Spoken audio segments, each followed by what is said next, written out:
অনুসরণ করেছে, নবীজির আদর্শের অনুসরণ করে নাই। এই জন্য যখন বলা হবে মা দীনুকা, বলবে দিন কি আমি জানি। এরপরে বলা হবে, কোন রিওয়ায়াতে এসেছে নবীজির চেহারা মুবারক দেখানো হবে, বলা হবে মা হাযার রাজুলু আল্লাযী বুইসা ফীকুম, উনাকে কি চিনো নাকি, যাকে তোমাদের জন্য পাঠানো হয়েছিল। অথবা বলা হবে মান নাবিয়্যুকা, তোমার নবী কি।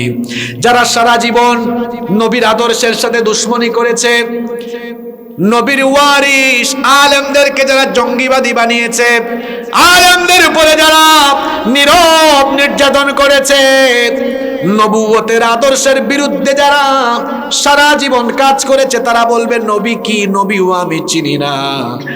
আরে তিনটা প্রশ্নের একটা প্রশ্নেরও উত্তর দিতে পারবে না। একজন পরীক্ষার্থী, ধরেন এসএসসি পরীক্ষা সামনে, পরীক্ষার আগে ভালো করে পড়াশোনা করলে